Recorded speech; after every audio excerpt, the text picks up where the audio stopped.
Good morning, sweet world, and welcome to the No Dunks podcast on the Athletic Network. It's Friday, October 11th, 2024. I'm J.E. Skeets here in the Classic Factory, and alongside me, as always, Tass Mellis. Podcast listeners, this is for you. Next to him, we got the bearded one, my top shot hot boy, Trey Kirby. Hey-o. Hey-yo. And over yonder, making the magic happen, super producer JD. Hello. There he is. Here we are. Hello to everyone live on YouTube. Hit the like button, subscribe, share the show. Podcast listeners, 5-star ratings and reviews. Before we get to talking about the NBA, what a game one of the WNBA Finals last night. Holy moly, Lynx coming back from 18 down, getting it into overtime, pulling out the victory. Hell yeah, what a game. This is one of the best games across any sport. That was awesome. This season. Multiple 15-point comebacks in the same game. So cool that Minnesota was actually able to look completely stunned in the first quarter and come back twice. They tried to throw it away at the end, just like the Liberty did. Ryan Ruocco hit us with the action is intoxicating. And I have to agree. It's part of my lexicon now. The action certainly was intoxicating last night. Incredible game, obviously. And I'd like to hear now it's going to, next season, go from a best of 5 WNBA Finals to the best of 7. It sure is. We like that. More Like basketball that. is always better. What a game. Before we get into our NBA award predictions, just a reminder, if you didn't catch them, watch them or listen to them. We did 2 of our NBA season preview shows earlier this week on Monday and Wednesday, and they are us going through every team and debating the over-under team win total, doing our leans, and at the end of those podcasts, doing our locks. So go check those out if you haven't already, and thanks to everybody that has watched or listened. But this is part 3 of our season preview. What are you laughing The at? leaning and locking. I like it. I was thinking those shows are not lean.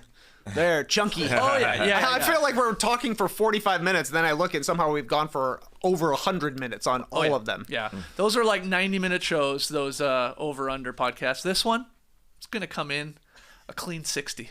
Oh, take the under. I'm calling it. I'm calling it right The now. more tap dancing we do at the top helps. I think. That's true. So, okay, let's get to our first major award. Let's start with the granddaddy of them all, the most valuable player. We're going to show you generally the top 5 favorites in each of the major NBA awards. So here they are for everybody on YouTube. I'll read them for the podcast listener. Luka, once again, the favorite to win MVP, plus 350. You got Jokic behind him at plus 450. SGA right there with Jokic at plus 450. Embiid at plus 900. And then Giannis comes in here on our top 5 board at plus 1,000. Let's, for all of these, make your pick, talk it out, give your reasoning, and then if we want, we can do a dark horse pick, someone that's not on that board, that's maybe further down. But Yeah, Taz, that'll make it long. That'll make it a long podcast. Oh yeah, we'll just start playing What About This Guy Yeah. for every award. Yeah. But with this one, there is no what about this guy. It's going to Luka for the first time in his career. Whoa! You're calling It is. eh? This is a bit of a career award for this guy, a guy who we know is going to the Hall of Fame, a guy who's only played in the league 6 seasons, 5-time All-Star, 5-time first-team All-NBA. This guy's going to it, and especially after making an appearance in the finals, I think that pushes him just a little bit forward, and it pushes him a little bit forward than Shai Gilgeous-Alexander, who was amongst that 1, 2, 3 last year. It was Jokic, Shai, and Luka last year, and I think Luka gets it over those 2 guys right now. If we're we're making this pick right now, 8 months before the season is done, or 7 months before the season is done, I think it hurts Jokic a little bit. Jokic, that they got bounced in the second round while this other guy, Luka, made it to the finals. And he's just had this career. And so I think this is a bit of a career award for Luka. So I think it's going to him finally over a guy, like Jokic or Luka, or excuse me, Shai, who is only a 2-time All-Star in his 6 years and a 2-time All-NBA. I think voters will say, oh yeah, this guy. We keep on thinking he's going to win it. This will be the first time he wins it. SGA did beat out Luka for the MVP in the NBA.com GM survey, winning 40% of the vote compared to Luka, who got 30%. Shout out to our guy John Schumann, doing great work once again. But that was also very weird because the GMs were asked, which player forces opposing coaches to make the most adjustments? Luka, by far, more than anybody else. And also, who's the best point guard in the NBA? Luka, over Shai. Yeah, but let's not forget, they could both have and will have dominant numbers once again, both Luka and SGA, and Jokic for that matter. But if the Thunder, I think GMs are thinking, well, the Thunder might have 10 more wins than Dallas. You know, when you're looking at that, that might come into play sure. as well, and maybe Absolutely. why SGA gets one or not. But Luka, look, it's it makes sense to pick him. It does feel like one of these years he's going to get one. Why not this year? You know, with some new players coming in and obviously the finals run and all of that stuff. But, yeah, exactly. Heading into the finals specifically, after Jokic got bounced, there was definitely a little Luka's the best player in the NBA buzz right now. Once that starts building, it's understandable that he would be at the top of the odds. I got burned a couple of times picking Luka. I guess maybe the first 2 times that he was the favorite for this award. So I'm personally going to sit it out until he wins one, but he'll win one at some point. Maybe this is the year. Like, he was pretty close to averaging a 30-point triple-double last season. He could easily do it again this year. Yeah. I think the Mavericks take a little step forward offensively, so maybe that filters down into Luka's numbers as well. I think if I'm looking at the board that we have, Shea would be the pick for me, but I'm going off the board for my MVP pick. Okay. I like Jalen Brunson. Plus 1,400, 7th in odds. There's a chance he could have a 27-point per game, 7 assists, 50, 40, 90 season. He was close last year, 29, 7, and 4, shot 48 from the field, 40 from 3, 83 from the line. I think he could get a little better with Karl Anthony Towns being the main 5 there, Bridges and OG, full seasons. There's going to be a ton of driving lanes for Jalen Brunson. He'll obviously still be the clutch time guy for them, hitting all the big shots, handling the ball, taking on the majority of the responsibility. He probably also gets the New York bump. He gets a little bit of bump for being a good guy and giving back $100 million, which then allows them to bring in his friends and then trade away one of his friends and bring in another guy who's friends with the GM. It worked out nice. He's getting the friendship bump in the MVP. It seems a little unlikely that Jalen Brunson could replicate last season. He finished 5th in MVP, but I think the Knicks will be better this season. Right. I think people will be excited to vote for a Knick. Yeah, but will his numbers be as good? I know it feels like, yes, there's going to be space out there, but if Cat's shooting, if Mikal Bridges is shooting, are the numbers going to be that good? Because part of the reason why his numbers were that good was because Randall was out, and so he was just the guy. So if there are injuries, sure, he gets every shot. But I just wonder, with those guys in there, if he's going to have the same numbers. Couldn't his numbers, though, dip and the Knicks win the number 1 seed, or at least challenging the Celtics, let's say, for the number 1 seed in the East, and like that would help his chances to win MVP? Like they could, I think, like his scoring, like Trey said, could go down. Probably his assists go up anyway with all the shooting around him now. Yeah. But like as long as they like are one of the best teams in the league record-wise, Brunson will get the love for that team. That's no doubt. Where, you know, poor Tatum, there's nothing he can do to obviously even get into the MVP conversation because his team's too good. But like that's not the case if the Knicks are still one of the best teams and Brunson's their leader. It's just like it goes to him. I would think his efficiency has to be crazy, like literally a 50, 40, 90 season, and they have to win 58 to 60 games. Yeah. But I think if that's the case, like he's probably a top 3 MVP guy at that point. Yeah, I wonder how much record matters because Shea will be up there because his record is going to be good. Yeah. The question is, how many games are the Mavs going to win if Luka's going to be up there, and does just the Western Conference help him out? Just because there's going to be so many good teams, and if there's if an OKC gets up there between 55 and 60, but the rest of the teams are like all 50 win teams. Like sort of what happened in the Eastern Conference behind the Boston Celtics last year. It was a bunch of teams that were like under 50 wins. That didn't help them, but I wonder if it helps Luka just because he is Luka Doncic. Now, I don't know how many games the Mavs are going to win because I picked them under an under 50 win team, but now I'm picking Luka to win the MVP. So I don't know. It's a weird one. Maybe it's one of those years like a Russell Westbrook that's a lower seed, but this dude is the guy who's going to have the best numbers. He's going to have better numbers than Shea. Across the board, like he did last year. You know, he was the leading scorer. Oh, yeah, he rebounds. Oh, yeah, he assists everybody. So across the board, he's going to have the numbers. It's all what the voters are in the mood for, really, when it comes down to it. Well, I'm picking Shea. I'll back SGA. You got Luka, you got Brunson. I'll go SGA to win his first MVP. He has earned consecutive first-team All-NBA nods. 2 top 5 MVP finishes, obviously runner-up last year. And over the last 2 seasons, Shea has averaged, I'm taking the last 2 seasons and combining them, 31 points per game, 6 assists per game, 5 boards, 2 steals, and a block, with pretty good efficiency as well. And I just think OKC is going to be strong enough this year to keep SGA top of mind all season long. If we think OKC will be maybe the best team in the West record-wise, maybe even in the league, that's going to help his case. If he's 5 to 10 games clear of some of these other guys, like if that actually comes to fruition. So I'll go SGA. I'll play the homer card. And, Steve Nash, the only other Canadian to win MVP.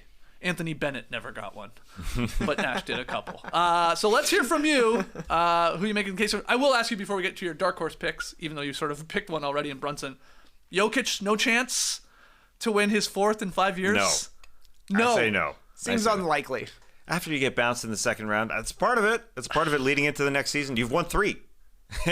What does the resumes say? What do they all say in NBA history? Okay, this guy has won 3. We're going to give him a 4th now after only winning 1 championship. That's part of it. Yeah, but you look at the top 5 guys. He's the only one on a team that got worse. That helps.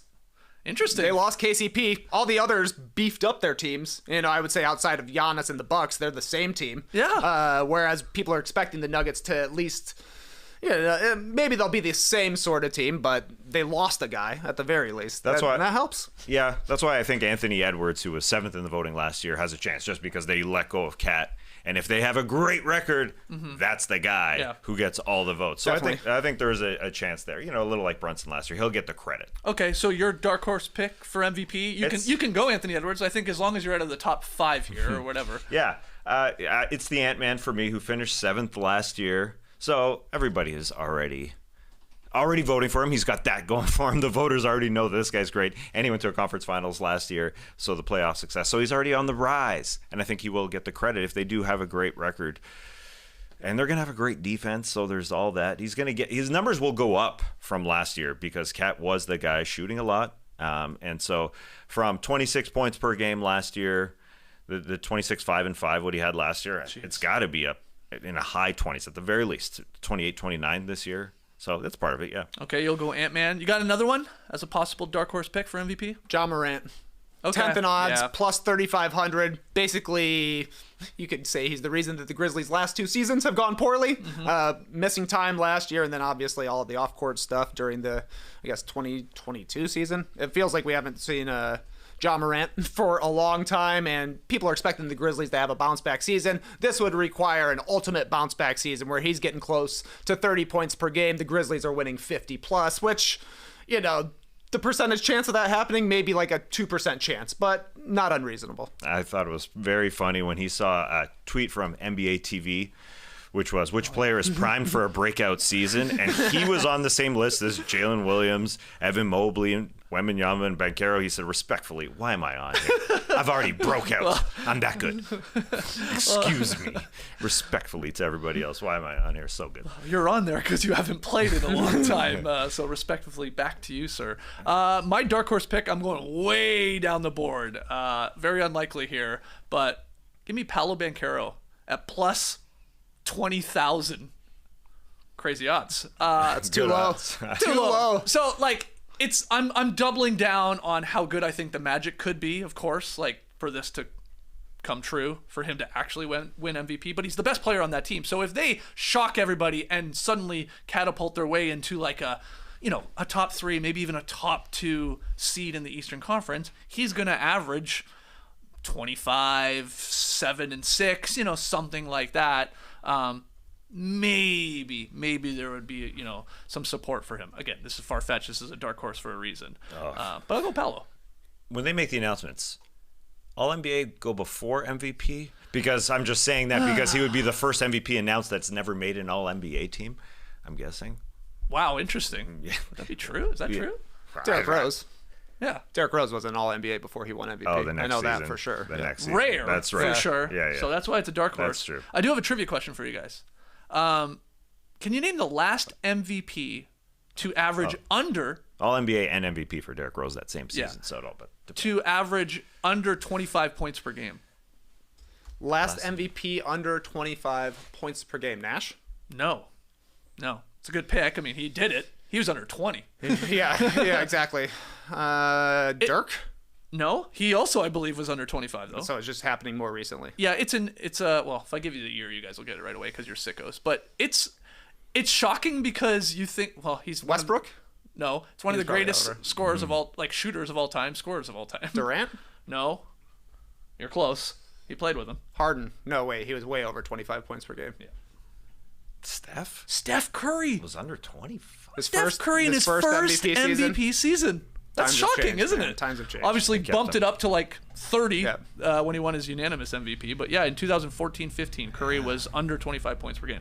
I bring that up because when I was looking for like who could win this, you basically have to score 26 plus, 27 plus nowadays, like especially in today's Yes. NBA where everybody scores. So that's that's why Brunson's a little interesting. Will he maintain that level? Probably.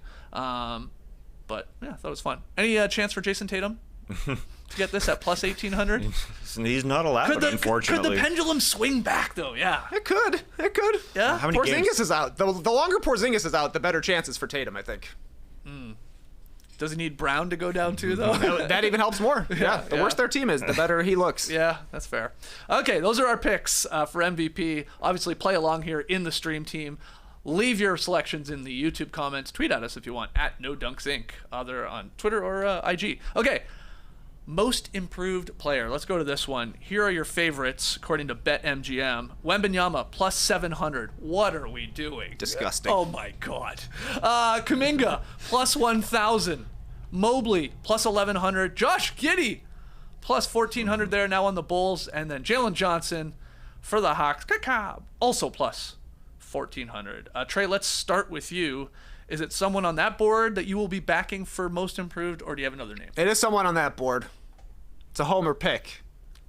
Jalen Johnson of the Atlanta Hawks. You thought I was going Josh Giddey. Don't be crazy, man. You saw the clip just like everybody. Close out, my man. Show us a little effort. Even if it's just a preseason game. I don't know. It just disgusts me to see Victor Wembanyama at the top of that list. I had to go in and check. Do you think a number one draft pick has ever won most improved player? No, Not I don't in think their so. second year. Not in their second year. I don't know. Never nervous Purvis Purvis. Ellison. Okay. The only, I think, number one pick to win most improved player. He won it in his third season. He increased his points per game from 10 to 20. Okay. That's why. I was like, respect. Okay. That's pretty good. Some guys have won it in their second year. Gilbert Arenas, I think, was a second year player. He won most improved. He was like a second round draft pick and then was awesome his second year, scoring a ton of points, and they basically came up with a rule for him. But I like Jalen Johnson. He did have a real big breakout season last year, which is kind of why it's also funny that he ended up on the breakout players list. It felt like last year was the year, but he's wearing ankle braces this season, so his feet will be a little bit stronger. I've bought into the stupid hype of watching him play one-on-one against a 6-foot-tall guy, but the handles look nice, Skeets. I just think there's a little bit more opportunity there in Atlanta. He should be the number 2 scorer, basically, behind Trae Young, and he's just an awesome dude to watch in transition. There aren't a lot of guys that are like Jalen Johnson players right now because he's really big, really strong, crazy long legs, moves up the court fast. He plays on both ends of the ball. He really seemed to get it last year, became a player, got on some MIP ballots, but I'm taking him because I just think it'll be a potential, I don't think he's necessarily going to be an all-star this season because it's hard for the Hawks to get all-stars. Like Trae Young puts up ridiculous numbers every season, never makes all-stars, so the second guy on the team making it, not likely.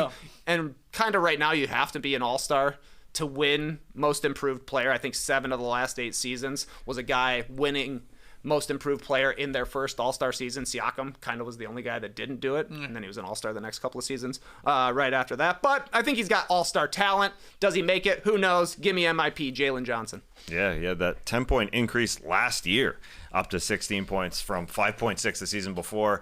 I guess voters just are a year late with these guys.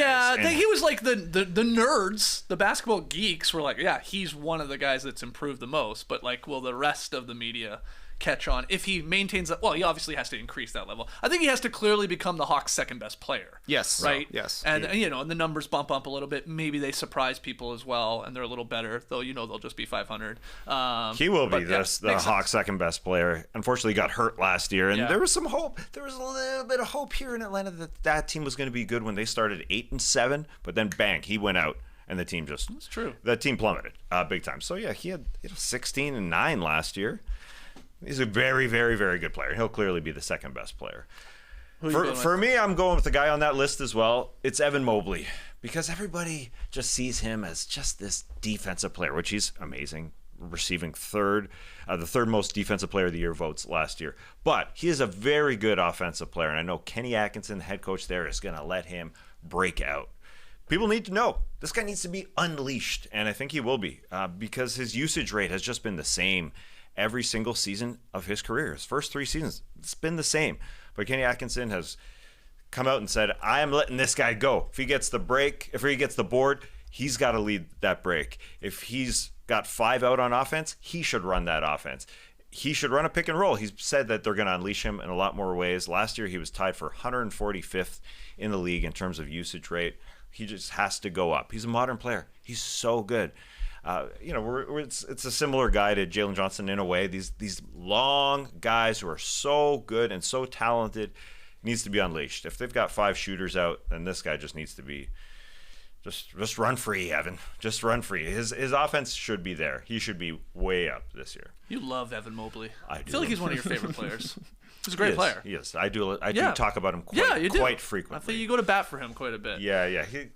It's just the team that's built around him. If Donovan Mitchell allows that to happen, then Evan Mobley could be that guy. His usage rate needs to go down a little bit, and I think he did re-sign with Cleveland, knowing that we need to get him and Garland going. And so it's up to Mobley to be better. It's up to Atkinson to run through him, but it's also up to Mitchell to say, all right, this guy's good. This guy. I think this guy is as good as that guy on that show and on that podcast, that Tasmels guy. I think he's that good. Oh, yeah.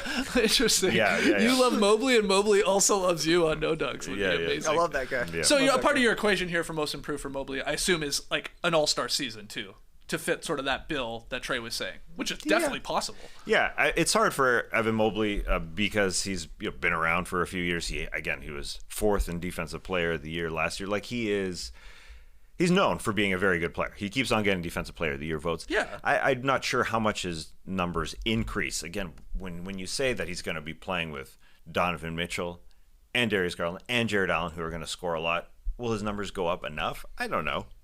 But most improved, it's just it's all about the narrative. They have to be great, and so that's part of it. My most improved player pick, I guess I'm thunderpilled. Give me Jalen Williams. Give me J-Dub. He has the 6th best odds to win this award. He's plus 1,800, so that's why he wasn't on that board we showed you. But 71 games last season, he averaged 19, 4, 5 assists per game. He improved his three-point shooting a lot from 2 years ago to last year, 36% to 43%. So hopefully he can stay above the 40% mark here. But I like that he improved as a playmaker. He increased his assist percentage, lowered his turnover percentage, had a higher usage rate, so asked to do more, and was still efficient. He became like a closer for them too. We talked about him multiple times last year. Like he took over games at times and got the Thunder a win. So I'll go with him. Gonna be like those are good numbers. He needs to bump them up a little bit. A part of this though is I'm banking, I guess, on maybe he would be the second All-Star selected with SGA. He's sort of battling Chet Holmgren. I mean, that could get a little difficult for him to win this award, but I love this stat as well from SI. Jalen Williams had a 21% usage rate in about 1,300 minutes with Josh Giddey. But when Giddey wasn't out there, and it was about 800 minutes, Jalen Williams, his usage percentage was like 29%. Like he's the second guy. He's the second playmaker. So now with Giddey gone, maybe there's a bit of a role change there that could benefit him, his numbers, and his chance to get some more love for this. And I just think people love this guy too. So if they're good, they're a 60-win team like a lot of people think they'll be knocking on the door of, then I think he could win it. Give me J-Dub. I agree. As a pick. Yeah. That was my dark horse, was Jalen Williams. Because Josh Giddey is gone. They basically had the same usage rate last year to finish plays for that team. So this guy is just going to be rocketing up with Harnstein out there and Caruso out there. He's going to be allowed to finish plays. Now, he's kind of slim because he was already voted. He was 4th last year. He's on a lot of ballots. Yeah. So that's a problem. And will his numbers go up? They will, because he was averaging 19 last year. He had great efficiency, 4.5 assists. He could be an all-star. I think he's more likely to be an all-star than most improved I sort of player. do too. I do too. I also saw, like you were saying, you usually have to become an all-star, Trey. Mm-hmm. The other trend from most improved players over the last decade or so is like you have to almost increase your points per game by like 4.5, 4 to 5 points more per game than you had prior. I mean, what did I say? He averaged 19 basically last year. Could he average 23? I guess he could. I think that's maybe a bit of a stretch. I think he'll just be better as a player. I don't know if his scoring numbers go up that high, but give me J-Dub. So you have him as a dark horse. Yeah. Who's your dark horse pick? Do I have a dark horse pick? Mine would have been Jalen Williams, but I also think it's kind of ridiculous that he's not in the top 5 in odds. He should be above Giddey. Yeah. At the very least. Yeah, I guess I'll hop on the J-Dub. Okay. Yeah. I've got one more. Give me Cade Cunningham as a super dark horse pick. I would take for most Jaden improved. Ivey ahead of Cade Cunningham. Well, I'm playing going to be an all-star thing. I'm going to stick with that. Cade Cunningham has much more of a chance to be an all-star than Jaden Ivey. And at plus 3,000, this is a dark horse pick, man. Don't do this. But he does have good numbers, and if his team is actually a competent basketball team, then I could see the narrative being formed of this would be his 4th year. I know it doesn't feel like it because he hasn't played a lot at times, but Cade Cunningham, that's my dark horse, that might be. All right, let's keep it going here. Where are we going? Rookie of the year. Let's talk about the young boys. Look at that big young boy, Zach Edey. He scares me just looking at him. He just looks like I don't know. It's like I posted a picture of a 20-foot tall Michael Myers inflatable, Yes. and people responded to me right away, Zach Edey. Yes. He's got a Halloween vibe to him. Yeah. Okay, so we got a lot of names on this board because we had a big tie at the end, but Zach Edey is the favorite to win Rookie of the Year, plus 500. Reed Shepherd with the Rockets, plus 600. Zachary Richache at plus 900 for the Hawks. And then a tie here with Sarr, Buzelis, Castle, and Bub Carrington on the Wizards, all plus 1,000. So, Task, get us started here. Obviously, Wembanyama ran away with Rookie of the Year last year. But this one feels much more wide open. Oh, it is open. Who are you picking? I'm picking Zachary Richache of the Atlanta Hawks. Okay. Did we see his preseason debut? He looked so good. One game. He looked great. One game. He looked great, but he also looked refined. He doesn't look like a 19-year-old out there. His first basket, that Euro step in transition, he just takes the time to see, this guy's running in front of me. I mean, he just looks developed to be able to do that. And then, there's all the fancy stuff. Yeah, drop the ball between your legs for a pass, fancy. But he's a ball player. He knows, okay, somebody's running at me at the three-point line, I'll pass this. But in transition, he'll take that three. Like, he'll do anything out there. He can cut. He can shoot threes. He's just good. And I know he's going to play. If you look at those other guys up there, like Zach Edey, Reed Shepherd, I don't think is a good pick at all. Because you just don't think minutes will be there. No, I don't think he's going to play every single game. Reed Shepherd? Reed Shepherd. Look who he's playing behind. He's playing behind Fred VanVleet, who played 37 minutes a game last year. Mm-hmm. He's playing behind Jalen Green, who plays backup point guard at times. He was a backup point guard for like 5 minutes per game last year. And there's just so many guys that just get moved to the guard spot. Like Dylan Brooks played guard spot minutes. Amen Thompson played guard spot minutes. He's going to play even more.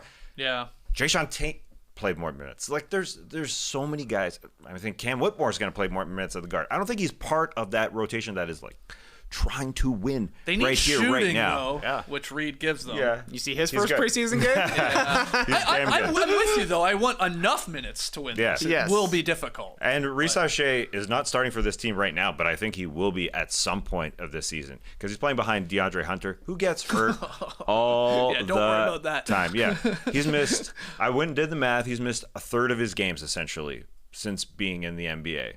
And they may trade him at some point. There's going to be Richache in that starting lineup at some point in this year. And again, will Zach Edey start for sure? Yes. At some point, yeah. It looks like it. Yeah, I it think could. Edey's. Those are the two that I'm looking at. Yeah. Okay, you're going Richache, though. Yeah. Also, tough to tell apart him and Jalen Johnson when they're both out there. I saw a picture of Trae Young, Richache, and Jalen Johnson lined up height-wise, and people said it was a Pokemon evolution chart. Yeah. Because they all look like very similar hairstyles and facial hairstyles, but they're just slightly bigger and buffer as they get on. It's like Charizard to Charmander. Or whatever. And then Jalen Johnson, is he number 1? Richache number 10, I think. And Trae's 11? Yeah, right. They all got the ones in there. They gotta start him. Yeah, they should. He will at some point. Okay. Also, I can't get over I saw even the Hawks share a photo with way to go Zach or something. and seeing Zach spelled with 2 C's. I don't like it either. It's mind-blowing. Yeah, it's a It's crazy just like, one. what the hell? I've never seen this. Z-A-C-C-H. Way to go, Zach. Yeah. I thought it would be just ZAC. Yeah, I agree. Right. Double But C. Who knew? They're keeping it. And they're still calling him Zachary. I was waiting for Bob Rathbun to say Zach with the move. I was waiting for it. Zach attack? Because I wanted to be immediate. The first Zachary in NBA history is still a Zachary right now. Okay, you're going. All the rest of them I are like Zachs. that pick. Never been another Zachary. No. Wow, that's surprising. No. I mean, maybe their given name when Zachary their parents Levine? sign it are Zach. Like Zach Levine may have been Zachary when they signed. They never go by it, though. They never go by it. Nobody. right. Not a man in the NBA history has gone by it. But I like that. Zachary Levine. It's a business-like season for him this year. Zachary. Okay, so you're going with the number 1 pick. yeah, Okay. they're all overlooked. Everybody in this. Oh, he's the most overlooked number 1 Yes. pick in NBA Absolutely. history, maybe. Yeah. Like, nobody cares. It feels like he's like, he must have went late in the first round, right? No, he was the number 1 pick. Okay, who you backing? I know you're high on Ricochet as well, but Yeah, I actually think it's going to be one of the top 3 here: Edey, Shepherd, or Ricochet. Okay. Because they all have opportunity. Like, I actually think that Reed Shepherd's going to play quite a bit. It wouldn't surprise me if Van Vliet is traded by the end of the season. That's possible. And I just think that the Rockets are going to want to see what all of their younger guys can do. And Shepherd looks like a guy you don't want to keep off the floor for too long. He's going to be good. But I also think that only Edey is locked in as a starter amongst these 3. And, the Grizzlies and the Rockets and the Hawks, they could all be at least over 500, I think. So they're at least going to be in the mix as competitive teams. I just think Edey has the most defined and like from day one role. So I don't really like taking the favorite, but I don't think he was the favorite when I first said I was going to take Edey back during the summer. that's right. Yeah, it's already changed for him because he looks so good. And he looks like he will have a big role on that He team. is a big boy. Talk it out to me. Give me a Zach Edey a stat line for this season. What do you think would get him a Rookie of the Year win? What do you picture it? Give me 16 points per game. Okay. 10 rebounds Yep. on 65% shooting. Okay, and maybe 2 blocks or something like that. I mean, yeah, maybe. Yeah. I think Jaren Jackson Jr. blocks more of the Yeah, shots. right. Hey, maybe he'll lead the league in box outs, though. That's a good point. Yeah. And screen assists. Yeah. Oh, yeah. He's going to be. It's him and Gobert for screen assist leader, I think, this Okay. year. I'm going with you. I'm taking. It's between Ricochet and Zach Edey, but I think Edey just having the starting role there on a team that's like, won barely any games. Now they get their star guys back. Yeah, they could win 45 games. They could, obviously even more. Some people think. So I think he'll play a part in that. He's shooting the 3-ball too. Looks comfortable there from the big guy, and a good old Canadian boy. So you got to play that card. Dark horse Rookie of the Year pick. I got Rob Dillingham. So do I. Yeah. Do we all have Rob Dillingham? Yeah. Okay. a great dark horse because you're like, a lot of stuff would have to happen for it to be Rob Dillingham. Conley would have to go out, basically. And they'd have to elevate Dillingham, and he does good. Yeah, I guess the thing he's got going for him there is Conley may not play a lot, so he's going to come off the bench. I think he's going to shoot. Oh, he scores in bunches, possession. man. I think he's a better player already offensively than Nickeil Alexander-Walker. I know that's a lot to say, but this dude is just so good. So I think he's going to shoot more than Na on Minnesota. I mean, he's just got the touch, the floaters, the three-point shot. And Anthony Edwards has already said, he reminds me of myself. Like, he likes him. He likes him because he's super duper confident. Yeah. As far as all the highlights, your IG highlights, it's gonna be this guy. I think that helps. The have great herky highlights. jerky. He's fun. And his odds are plus 2,000 for Rookie of the Year here. So Robbie. It's like 9th or down the something board. like that. Yeah, down the board. Okay, so we all have the same guy in that one. Let's keep it moving here. We might hit this tight hour. Sixth man of the year odds, again, by way of BetMGM. Malik Monk, who should have won it last year. He's the favorite, plus 600. Alex Caruso, now on the Thunder, plus 900. Naz Reid, drop your Naz Reids in the chat. Could he go back-to-back for sixth man of the year? He won it last year. He's plus 1,100. Jaime Jaquez Jr. of the Heat, same plus 1,100 odds. And then Dante DiVincenzo on the Wolves now, plus 1,400. So, TK, could Naz Reid pull a Lou Will, a Detlef Schrempf, a Kevin McHale, and go back-to-back for sixth man of the year? Nicely done. I'm scrolling down. I was like, oh, yeah, Detlef, you got it. Yeah. Kevin McHale, well done. Well done indeed. I guess it's possible, but everybody wants Naz Reid to start. Everybody's like, send Julius Randle to the bench, so I'm taking Julius Randle. Just kidding. If I were taking a Timberwolf, I would take Dante DiVincenzo. Yeah. To be quite honest, I think this is kind of a hard one because I'm like, is Caruso coming off the bench? Right now, it looks like he probably will, but I think he could be a starter for that team. Kind of feel the same way about Jaime Jaquez. Yeah, for Dante sure. DiVincenzo could be a starter. Yeah. Reed could be a starter. So Yeah. by process of elimination, I guess I'm taking Malik Monk, Hey! even though I'm like, his role is probably going down this year. Yeah. He was a huge clutch player for the Kings last season, but they brought in DeRozan. You know, he's going to have the ball in crunch time, just like De'Aaron Fox will. So I don't think he's going to be as necessary to the Kings just because they have some more awesome options at the end of the game. I think it's a tough one to figure here. Yeah. So, I mean, I didn't really think I was going to take Malik Monk, but I just started talking and it came out. It's like, I don't know. I would like to take DiVincenzo, but I'm like, is he the seventh man on the team? Well, okay. I tough. was slightly concerned about Naz Reid and Dante DiVincenzo like cannibalizing each other Yes. when it comes to this vote. But then I was reminded, could be like Jordan Clarkson and Joe Ingles a couple years ago, well, 4 years ago now at this point, on the Utah Jazz. They went 1-2 in this. Okay. Clarkson won Okay. it. Ingles got a majority of the second place votes, runner up for sixth man. Hey, that could happen. Yeah. So you just like they get lumped together and they're like, well, it's got to go to one of them because they're elite bench, you know. So, you know, maybe don't be scared if you want to take a Don't be Naz or a scared. Dante. But All right, I get your confident. concern. I'm feeling confident Yeah. now. Okay, are you going Malik Monk though? No, I'm going Dante DiVincenzo. You talked me into it. I wanted to take him. You told me not to be scared. I was just getting a little spooked. It's Halloween, you know? Scary times. Still thinking of that Zach Edey photo. Okay, Dante DiVincenzo, where are you going?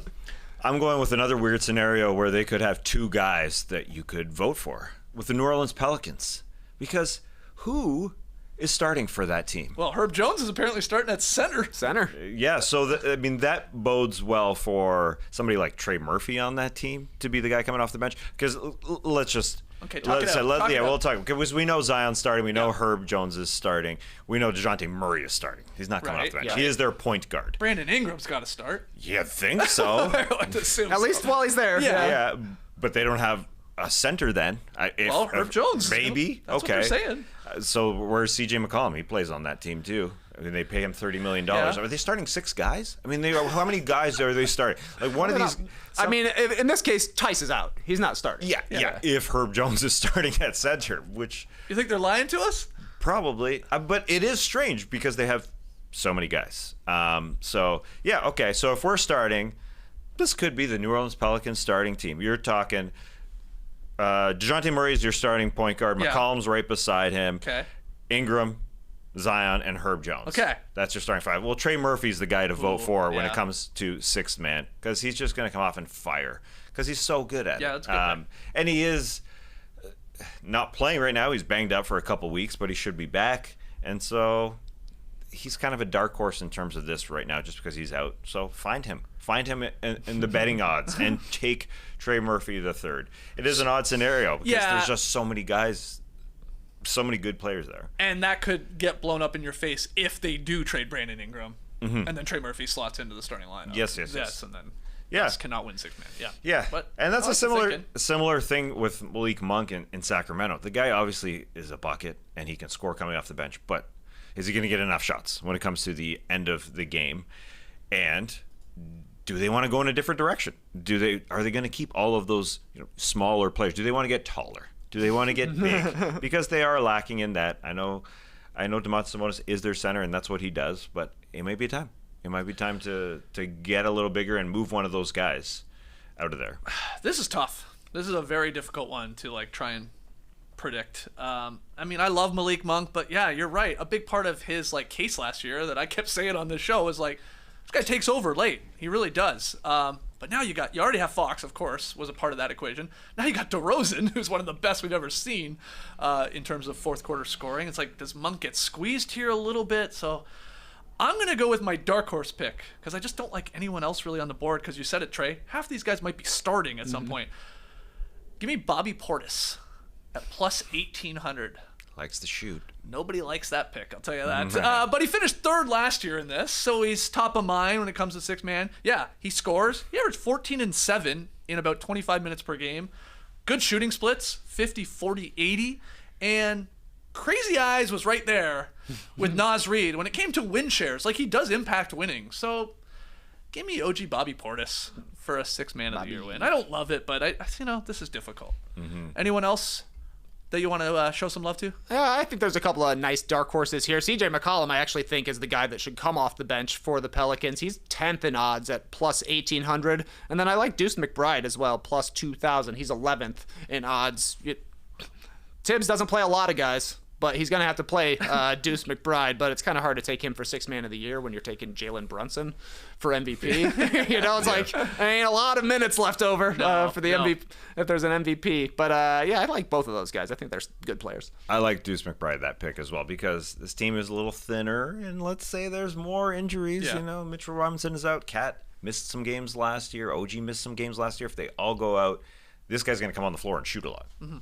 I think he's got the ticket to go. But I do like sprinkling your money amongst all the Pelicans.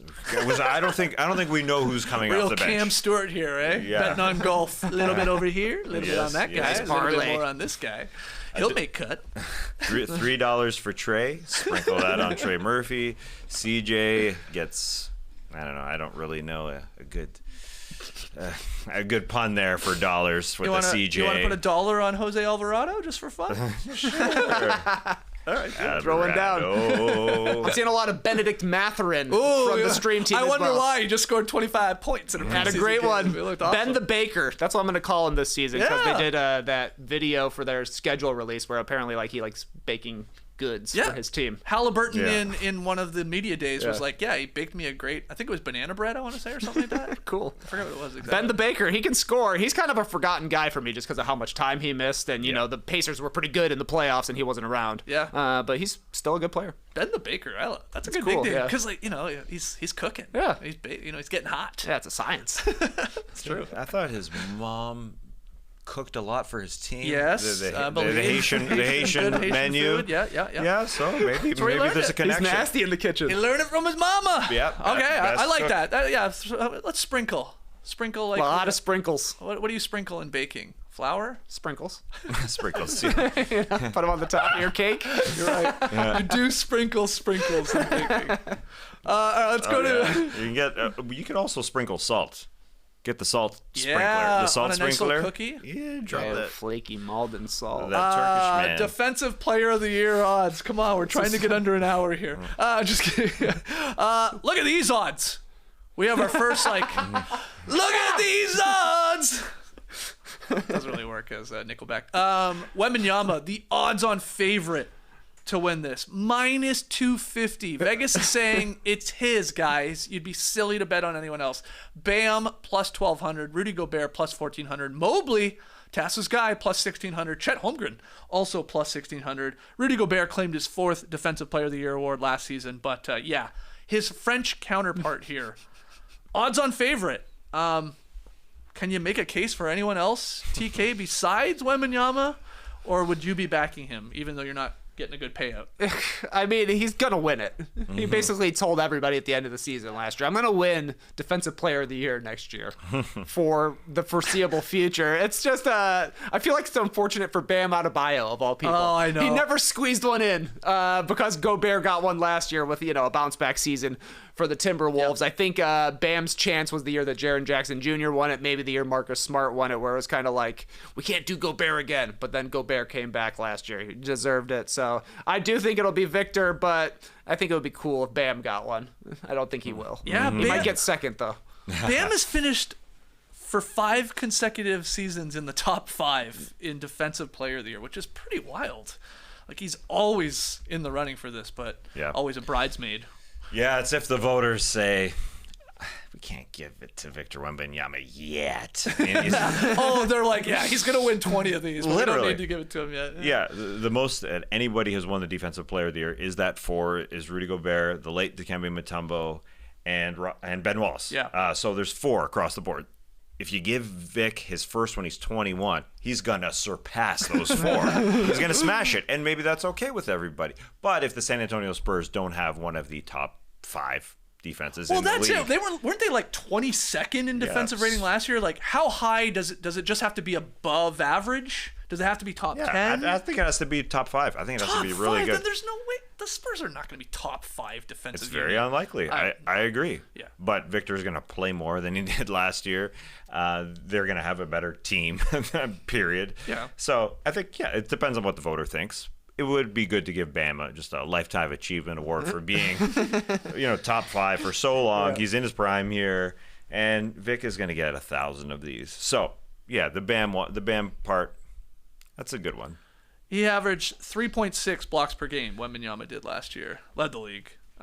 He's good for over a steal a game too with those long arms, and rebounds as well. That's usually somewhat part of the equation. And then like all the shots that he just deters from people taking because they get around him. They're like, no, I'm not going to do that. So it's tough not to pick him here because they're like that whole thing last year was like, well, we got to give it to Rudy. That's a really good defense, and he's done it again. Yep. God damn it, Rudy, you did it again. But there was even Wemby saying, well, I'm going to win this moving forward. Yep. So thanks for keeping the seat warm.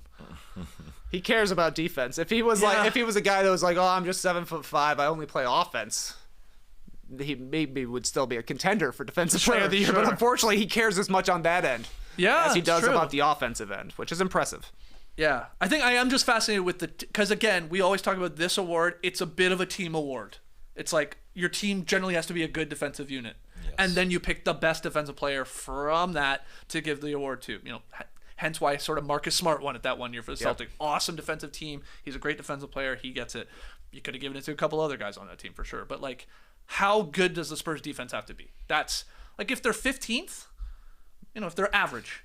That ain't good enough. I don't think so either. So that'll be, but that's going to be a hell of a debate if he's got 4 blocks per game and 2 steals. But they're like, well, they're only average. And then you get into obviously the box plus minus in defensive win shares. I get all that. You get into the nerdy numbers. I mean, he finished second last year, and they were 22nd. Yeah, I know. I know. If they move up to 15, people will be like, "What an improvement! They're one of the best defensive teams in the league now." And you know why? Okay, I'm picking them. I'm not going to overthink it. Wemby's going to win this. Do you have a dark horse pick though? In that Marcus Smart light, I think Drew Holiday could get his first of his career. Really? It'd be difficult, but if they prop themselves up to the top defense, which would not be surprising at all, and somebody like Minnesota drops off a little bit, I think there's a good chance there. It would be sort of a career award for him as well. 6-time all-defensive player, but never the all-defensive trophy. Yeah, he's been on 6 all-defensive teams, but I don't know. Everybody always says in that GM survey as well, who's the best perimeter defender? That guy. Yeah. And so, when it comes down to if the voters have to debate, this Victor Wembanyama guy, he's not on a good enough defense. That guy who's one of the better perimeter players, maybe one of those rare events or those rare times where a perimeter player gets it. There's a chance. Can you make a case for anyone else? A dark horse? Yeah. Nay. Nay, I cannot. I thought there was a Nene Hilario. Is he still playing? What? Jokic taking away. That was a nay. I was like, no, I can't. But also a horse neighing.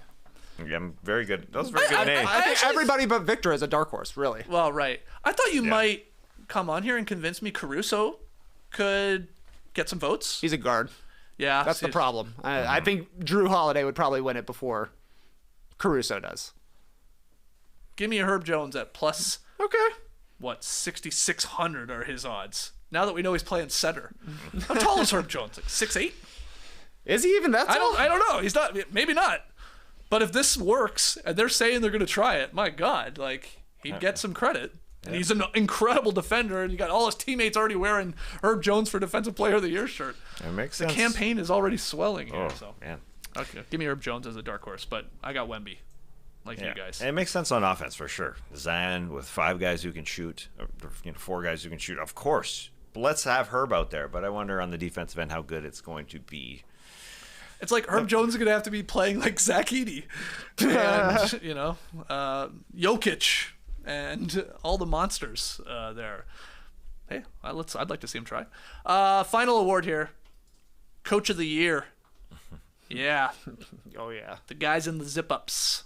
Tom Thibodeau for the Knicks, plus 700. He's the favorite. It's got a lot of lint if you're on YouTube here. Yeah. Look at that. That's not a very good photo. You are right. He is linty. It's a ton of lint on that fleece zip-up. really attracts the lint. Hard to get off. It is. Needs a roller. Has he washed it? Udoka of the Rockets, plus 800. Jenkins with the Grizzlies, plus 850. Jamal Mosley with the Magic, plus 1,000. And Nick Nurse of the 76ers, plus 1,200. TK, get us started here. Do you like one of those names for your Coach of the Year prediction, or are you going off the board? Who am I going with? I don't know. Like, I feel the same way about Eric Spoelstra as I do Bam Adebayo. Like, Spoelstra should have a Coach of the Year, and he's a little bit of a dark horse here, plus 1,600. He's at 9th, but I think I will take Kenny Atkinson. Shall be my choice. Oh, okay. Plus 2,000. He's 11th in odds. I just think, if Evan Mobley wins Most Improved Player or becomes an All-Star, I think the Cavs can be good. I think the Cavs can at least be as good as they were last season, and maybe they can look a little bit more cohesive on the offensive end with Kenny Atkinson coming in and changing up the systems and that kind of stuff. I think you'll be able to see... The Cavs did nothing, basically, this offseason besides bring in Kenny Atkinson, but I think you'll be able to see the improvement in the team compared to J.B. Bickerstaff there in years past. So I think that just the scenario, similar to Budenholzer coming in with the Suns, another good choice, I think, for Coach of the Year. You'll just be able to say, oh, it was the coach that changed things here because the coach is the only thing that changed here. Yeah, Spoelstra's got to get one at some point. I totally agree. But who has the best narrative? I definitely think Cleveland could get Kenny Atkinson one. Also, Jamal Mosley being up there in the odds, I think there's a reason for that because they could easily be a 50-win team and prop up. And they had such a good defense last year. That is likely to keep up. And I think their offense can take a big jump strictly because Paolo Banchero is going to get better with a shooter out there, but also just get better at having the ball run through him. And Jalen Suggs will be nice and fresh on both ends because KCP will be taking the other team's best player. So Mosley's got a great story.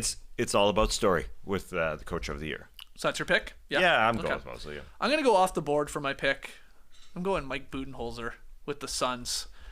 Plus 2,500, so he's quite far down this list. Good odds.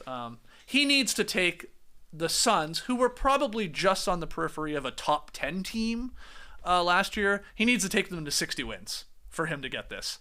But guess what? Budenholzer has done that twice before and won Coach of the Year both times he did it. He did it with the Hawks when they won 60 games, and he did it with the Bucks when they won 60 games. Can he do it a third time? Can they add, what would that be? Would they win 49 last year? We said, yeah, they would have to have an incredible year. But I think that would do it. So I'll take him as sort of my dark horse pick as well. Quick trivia question. Only coaches to win 3 Coach of the Year awards. Can you name them? Any guesses? So many. Phil Jackson? No. Red? No. 3 Coach of the Years. Greg Popovich is the only one to do it with 3, one wow. team. That's surprising. Yep. Then this guy did it with 2 teams, and one guy did it with 3 teams. Is what I'm saying. Bud is gonna hopefully do. Tom's got one with 2 You teams would love to as hang well. out with this one coach. You specifically. I would love to hang out with this one coach. Oh, God. Rick Carlisle? No. He's no longer a coach. He's still with us. Yeah, I believe he's still. Don Nelson. Nice one. Yeah. 84 years old, Don Nelson. Fish tie. Lives in Hawaii. I would actually. You would. You love Hawaii. Yeah. Oh, man. Come on. Ethan Sherwood-Strauss once wrote an article about hanging out with Don Nelson on his farm. That's right. Sounded awesome. Exactly. Yeah. And then the only coach to do it with 3 different teams, which actually did surprise me. I was like, holy crap, he did this 3 different teams. Famously, well-dressed man. Pat Riley. Pat Riley. Lakers, Knicks, Heat. So there you go. Can Budenholzer join that list? And not a well-dressed man, I would say, Mike Budenholzer. But, They're naming the Pat Riley gets a court named after him in Miami. oh, yeah, that's right. That's right. Yeah. Also, Larry Brown did it in the ABA. I should say that. A lot of Coach of the Year wins. Okay. It's not Tom Thibodeau. Tom Thibodeau's not a well-dressed coach. He doesn't. Well, nobody is anymore. That's the problem, coaches. That is the problem, yeah. Eric Kuhn on the stream team says Tibbs sleeps in his half zip. You know what? I wouldn't. I would not be surprised if he slept in his half. Any other dark horse picks? You just throw a dart at the board here and say, well, why not this guy for Coach of the Year? People like Doc Rivers. There's an outside chance he gets a whole lot of wins. You know what's funny that you bring up Doc Rivers? Because I was thinking, because it feels so open in a weird way for Coach of the Year, I was like, could this be a year where a team that was garbage last year suddenly is like in a play-in situation, like they're flirting with 500, that they get love, like Doc Rivers did with the Magic once upon a time, way back in 99, 2000. The Magic went 41-41, and they missed the playoffs, but they had a garbage team. In all honesty, it was like led by Darryl Armstrong. No offense to Darryl Armstrong, but like they, had a really good year. Point is, could the Hornets with Charles Lee do that this year? Could Bickerstaff with the Pistons do that this year? Usually, Coach of the Year, it goes to a team that wins 50-plus games, right? Generally, even more. But maybe this is a weird year where like one of those bottom of the barrel teams like has like a crazy increase where it's like they're like in a play-in and like, oh yeah, let's give the credit to him. I don't know. So you're telling me to sprinkle, just sprinkle a little on number 30 in odds. My guy, Billy Donovan. No, I did not say that. Worst not odds Billy. on the board. No. Bulls going 41-41, taking home the 9 seed once again. Hang the banner, Billy, Coach of the Year. No, because the Bulls not even worth a sprinkle. No, because the Bulls weren't that bad last year. That would be like a 2-win improvement if they went 41-41. I need the Pistons. I need the Wizards. Sprinkle a little on Keefe. Sprinkle a little on Charles Lee with the Hornets. Obviously, I don't think Billups, but Bickerstaff, like I said, with the Pistons. I hear you. Sprinkle. Come on, Salt Bay. Do some sprinkling on some odds. I think that's why people in a similar scenario, some people say that Victor Wembanyama could be MVP. You take a team from where they are to a play-in-ish team. Popovich for his fourth Coach of the Year. Yeah. Hell of a call. But they won 22 games last year. This is why I stuck around. Want to be the first guy to win 4 Coaches of the Year. Wow. Popovich ain't accepting that award. No way. He wouldn't accept it. He's not taking the call. He's like, give it to somebody else. Okay. All right. Those are the 6 major awards, and I know what you're thinking. Why didn't you guys do Clutch Player of the Year? Good question. Well, BetMGM didn't have the odds, for one thing. I'm sure they're out there on some other books, but I don't know.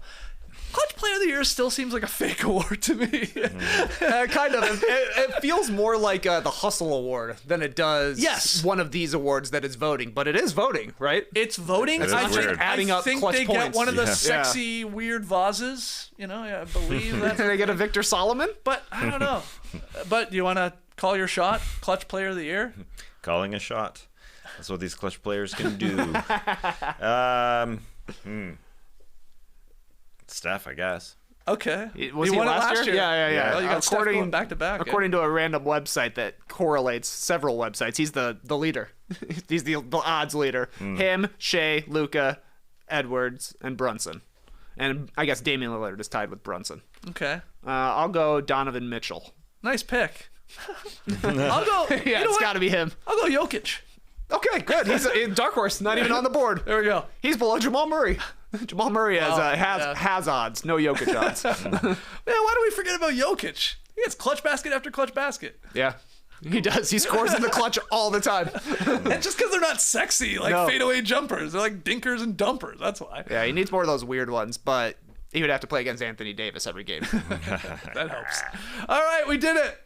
Just over an hour. Maybe just under. I'm not sure. I never know when we actually start. But hey, thanks for joining us live on YouTube. That was fun. This is always one of my favorite podcasts of the year. If you're a Survivor fan, we did a great episode of No Buffs yesterday. It's up on the YouTube No Buffs feed. It's up on the podcast feed. Breaking down the best, probably episode of the season so far, episode 4. Having a blast with TK, JD, and my beautiful wife, Nora, breaking it down. So go check that out if you're a Survivor fan. This weekend, we got the induction of the Basketball Hall of Fame class for 2024. Vince Carter going in, Billups, Michael Cooper. Those are the most notable NBA names, but a bunch of other WNBA and contributors to the game. I think Jerry West again, right? Is that right? I think you're right, yeah. Yes, yeah. So have fun with that this weekend. We'll be back on Monday to maybe talk about it a little bit, but to also do our tiers. Yes, ranking all 30 teams. Title contenders all the way to the, what do we call the bottom dwellers? I forget we had a name for them. I guess it's going to be something for flag. Yeah, it's got to be Cooper Flag Sagging related. for flag or capture the flag. But we will rank all 30 teams. We'll fire up the tier maker. That's on Monday live at 10 a.m. Eastern. Take the over on minutes on that one, I would say. Yeah. I don't know what you can't set the line high enough. Do you think that'll go over 90 minutes? Yeah. Yeah, I do. JD thinks, yeah. What do you think? Nah, I don't think so. I'd go under. I agree with Tass. Sprinkle it on the over and the under. We've talked a lot about the teams a lot through over-under, but we'll see. Yeah. It's going to be a long one. We're going to have fun. That's Monday morning. Otherwise, have a great weekend. Until then, Clipper Bros. You heard it here first. Have a great time. Turn up. Love you guys. Awesome. Thanks for joining us, and remember, you're right, Skeets. 60 minutes, bang. As far as content goes, bang. Yes, there are some ads to make it longer than 60 minutes. What are you going to do? We live in a modern society where we have to sell ads. What are you going to do? What are you going to do? So true. Embrace the weekend, people.